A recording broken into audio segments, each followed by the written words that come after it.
Chapter 5 of The Hound of the Baskervilles by Sir Arthur Conan Doyle.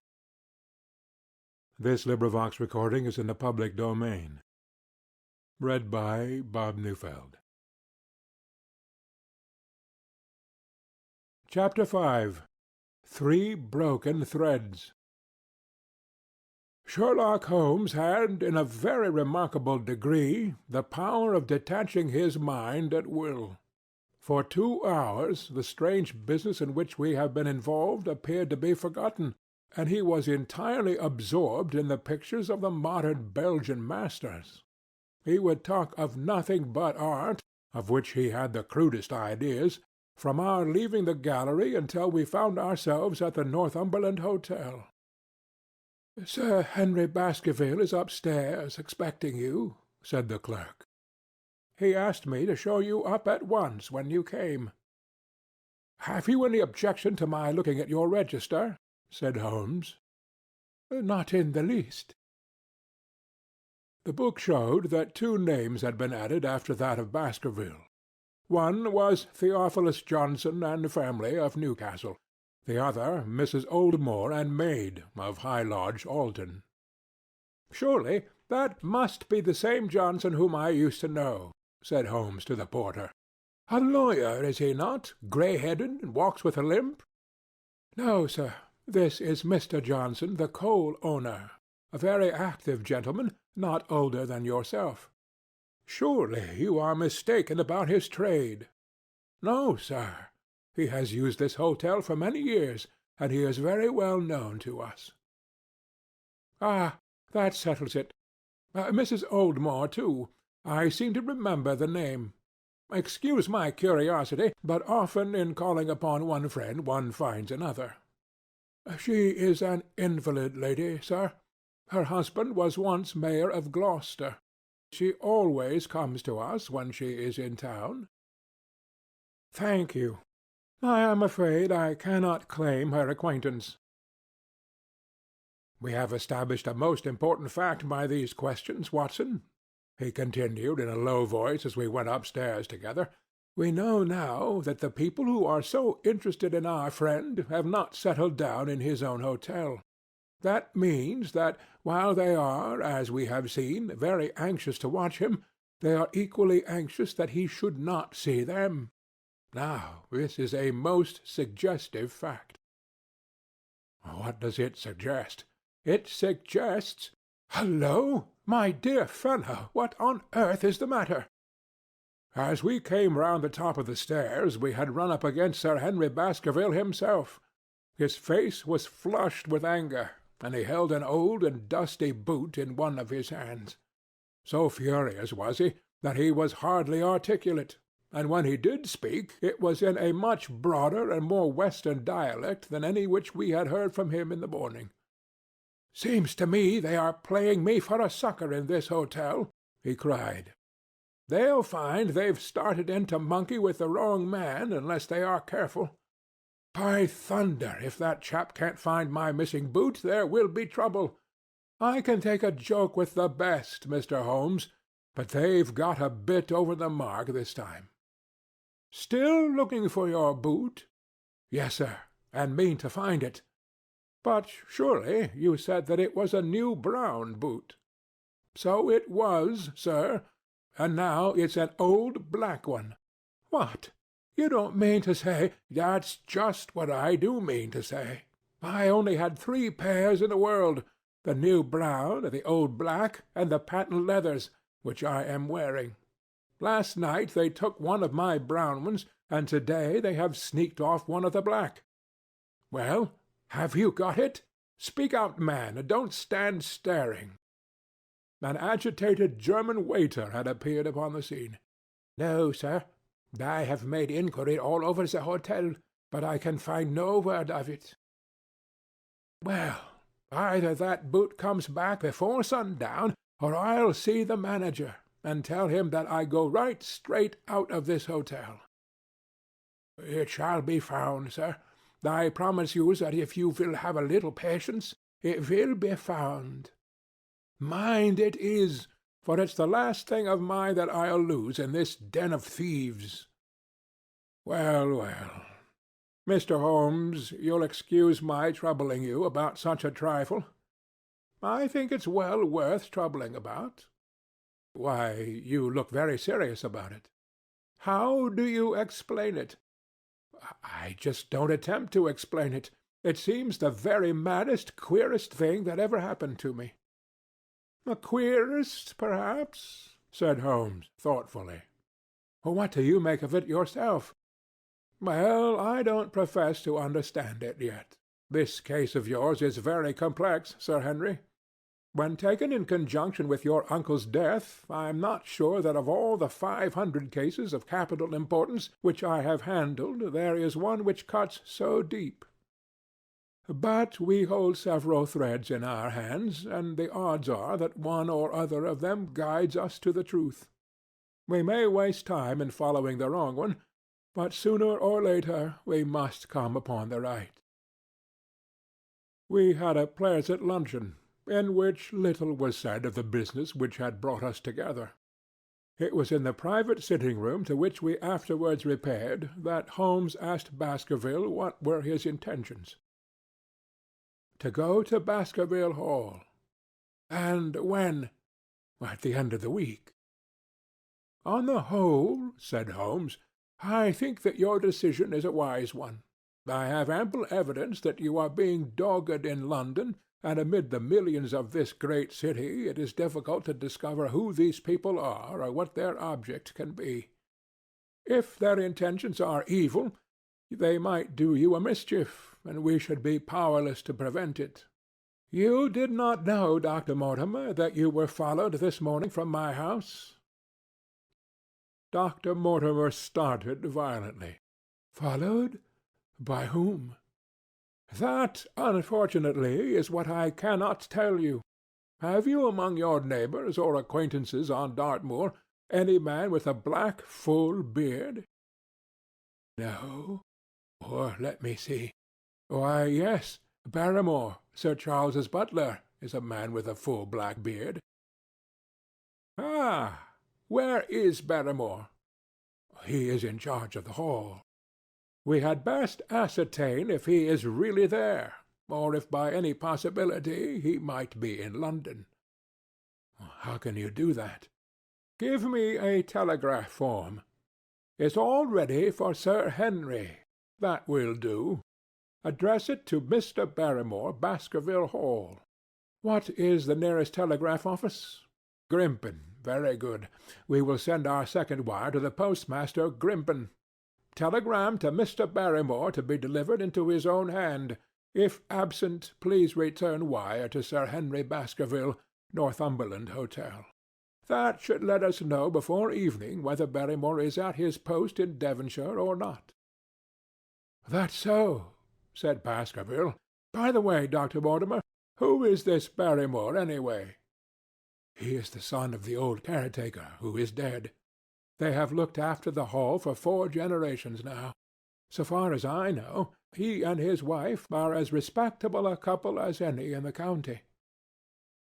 At the same time, said Baskerville, it's clear enough that so long as there are none of the family at the hall, these people have a mighty fine home and nothing to do. That is true. Did Barrymore profit at all by Sir Charles's will? Asked Holmes. He and his wife had £500 each. Ha! Did they know that they would receive this? Yes. Sir Charles was very fond of talking about the provisions of his will. That is very interesting. I hope, said Dr. Mortimer, that you do not look with suspicious eyes upon every one who received a legacy from Sir Charles, for I also had £1,000 left to me. Indeed. And any one else? There are many insignificant sums to individuals, and a large number of public charities. The residue all went to Sir Henry. And how much was the residue? £740,000. Holmes raised his eyebrows in surprise. I had no idea that so gigantic a sum was involved, said he. Sir Charles had the reputation of being rich, but we did not know how very rich he was until we came to examine his securities. The total value of the estate was close on to £1 million. Dear me, it is a stake for which a man might well play a desperate game. And one more question, Dr. Mortimer. Supposing that anything happened to our young friend here, you will forgive the unpleasant hypothesis, who would inherit the estate? Since Roger Baskerville, Sir Charles's younger brother, died unmarried, the estate would descend to the Desmonds, who are distant cousins. James Desmond is an elderly clergyman in Westmoreland. Thank you. These details are all of great interest. Have you met Mr. James Desmond? Yes. He once came down to visit Sir Charles. He is a man of venerable appearance and of saintly life. I remember that he refused to accept any settlement from Sir Charles, though he pressed it upon him. And this man of simple tastes would be the heir to Sir Charles's thousands. He would be the heir to the estate, because that is entailed. He would also be the heir to the money, unless it were willed otherwise by the present owner, who can, of course, do what he likes with it. And have you made your will, Sir Henry? No, Mr. Holmes, I have not. I have had no time, for it is only yesterday that I learned how matters stood. But in any case, I feel that the money should go with the title and estate. That was my poor uncle's idea. How is the owner going to restore the glories of the Baskervilles if he has not money enough to keep up the property? House, land, and dollars must go together. Quite so. Well, Sir Henry, I am of one mind with you as to the advisability of your going down to Devonshire without delay. There is only one provision which I must make. You certainly must not go alone. Dr. Mortimer returns with me. But Dr. Mortimer has his practice to attend to, and his house is miles away from yours. With all the good will in the world, he may be unable to help you. No, Sir Henry, you must take with you someone, a trusty man, who will be always by your side. Is it possible that you could come yourself, Mr. Holmes? If matters came to a crisis, I should endeavor to be present in person. But you can understand that, with my extensive consulting practice, and with the constant appeals which reach me from many quarters, it is impossible for me to be absent from London for an indefinite time. At the present instant, one of the most revered names in England is being besmirched by a blackmailer, and only I can stop a disastrous scandal. You will see how impossible it is for me to go to Dartmoor. Whom would you recommend, then? Holmes laid his hand upon my arm. If my friend would undertake it, there is no man who is better worth having at your side when you are in a tight place. No one can say so more confidently than I. The proposition took me completely by surprise, but before I had time to answer, Baskerville seized me by the hand and wrung it heartily. "Well, now, that is real kind of you, Dr. Watson," said he. "You see how it is with me, and you know just as much about the matter as I do. If you will come down to Baskerville Hall and see me through, I'll never forget it."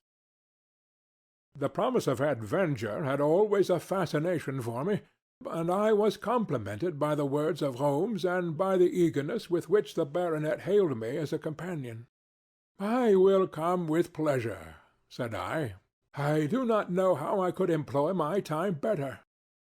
"And you will report very carefully to me," said Holmes. "When a crisis comes, as it will do, I will direct how you shall act. I suppose that by Saturday all might be ready. Would that suit Dr. Watson?" "Perfectly." "Then on Saturday, unless you hear to the contrary, we shall meet at the 10:30 train from Paddington."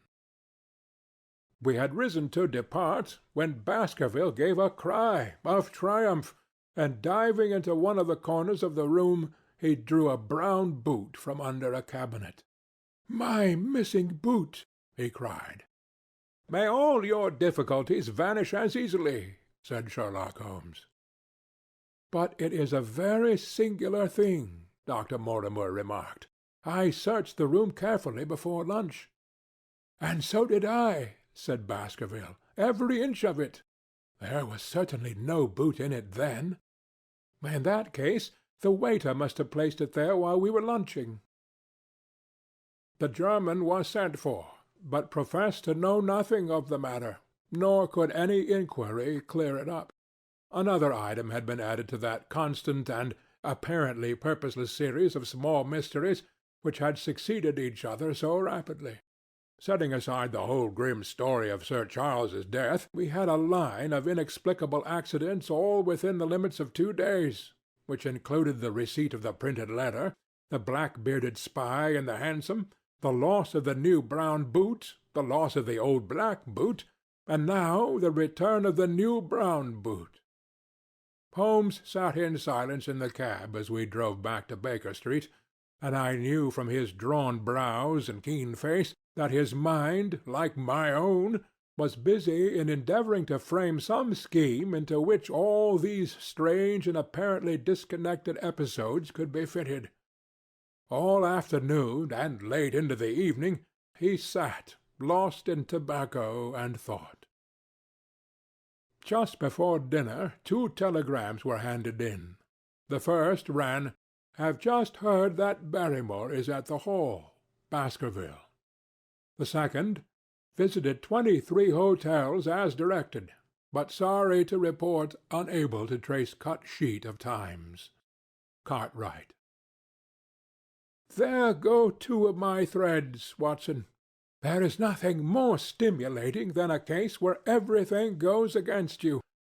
We must cast round for another scent.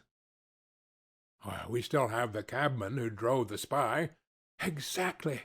I have wired to get his name and address from the official registry. I should not be surprised if this were an answer to my question. The ring at the bell proved to be something even more satisfactory than an answer, however, for the door opened, and a rough-looking fellow entered, who was evidently the man himself. "I got a message from the head office that a gent at this address had been inquiring for 2704, said he. "I've driven my cab this 7 years, and never a word of complaint. I came here straight from the yard to ask you to your face what you had against me." "I have nothing in the world against you, my good man," said Holmes. "On the contrary, I have half a sovereign for you if you will give me a clear answer to my questions." "I've had a good day, and no mistake," said the cabman with a grin. "What was it you wanted to ask, sir?" "First of all, your name and address, in case I want you again." "John Clayton, 3 Turpey Street, the Borough. My cab is out of Shipley's Yard, near Waterloo Station." Sherlock Holmes made a note of it. "Now, Clayton, tell me all about the fare who came and watched this house at 10 o'clock this morning, and afterwards followed the 2 gentlemen down Regent Street." The man looked surprised and a little embarrassed. "Why, there's no good my telling you things, for you seem to know as much as I do already," said he. "The truth is that the gentleman told me that he was a detective, and that I was to say nothing about him to any one." "My good fellow, this is a very serious business, and you may find yourself in a pretty bad position if you try to hide anything from me. You say that your fare told you that he was a detective?" "Yes, he did." "When did he say this?" "When he left me." "Did he say anything more?" "He mentioned his name." Holmes cast a swift glance of triumph at me. "Oh, he mentioned his name, did he? That was imprudent. What was the name that he mentioned?" "His name," said the cabman, "was Mr. Sherlock Holmes." Never have I seen my friend more completely taken aback than by the cabman's reply. For an instant he sat in silent amazement. Then he burst into a hearty laugh. "Ah, a touch, Watson, an undeniable touch," said he. "I feel a foil as quick and supple as my own. He got home upon me very prettily that time. So his name was Sherlock Holmes, was it?" "Yes, sir, that was the gentleman's name." "Excellent. Tell me where you picked him up, and all that occurred." "He hailed me at 9:30 in Trafalgar Square. He said that he was a detective, and he offered me 2 guineas if I would do exactly what he wanted all day, and ask no questions. I was glad enough to agree. First we drove down to the Northumberland Hotel, and waited there until 2 gentlemen came out and took a cab from the rank. We followed their cab until it pulled up somewhere near here." "This very door," said Holmes. "Well, I couldn't be sure of that, but I dare say my fare knew all about it. We pulled up halfway down the street, and waited an hour and a half. Then the 2 gentlemen passed us walking, and we followed down Baker Street, and along—" "I know," said Holmes. "Until we got 3/4 down Regent Street. Then my gentleman threw up the trap, and he cried that I should drive right away to Waterloo Station as hard as I could go. I whipped up the mare, and we were there under the 10 minutes. Then he paid up his 2 guineas, like a good one, and away he went into the station. Only just as he was leaving he turned round and he said, 'It might interest you to know that you have been driving Mr. Sherlock Holmes.' That's how I came to know the name." "I see. And you saw no more of him?" "Not after he went into the station." "And how would you describe Mr. Sherlock Holmes?" The cabman scratched his head. "Well, he wasn't altogether such an easy gentleman to describe. I'd put him at 40 years of age, and he was of a middle height, 2 or 3 inches shorter than you, sir. He was dressed like a toff, and he had a black beard, cut square at the end, and a pale face. I don't know as I could say more than that." "Colour of his eyes?" "No, I can't say that." "Nothing more that you can remember?" "No, sir, nothing." "Well, then, here is your half-sovereign. There's another one waiting for you, if you can bring any more information. Good night." "Good night, sir, and thank you." John Clayton departed chuckling, and Holmes turned to me with a shrug of his shoulders and a rueful smile. "Snap goes our 3rd thread, and we end where we began," said he. "The cunning rascal! He knew our number, knew that Sir Henry Baskerville had consulted me, spotted who I was in Regent Street, conjectured that I had got the number of the cab, and would lay my hands on the driver, and so sent back this audacious message. I tell you, Watson, this time we have got a foeman who is worthy of our steel. I've been checkmated in London. I can only wish you better luck in Devonshire. But I'm not easy in my mind about it." "About what?" "About sending you.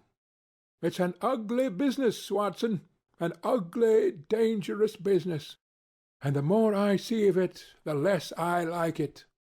Yes, my dear fellow, you may laugh, but I give you my word that I shall be very glad to have you back safe and sound in Baker Street once more." End of Chapter 5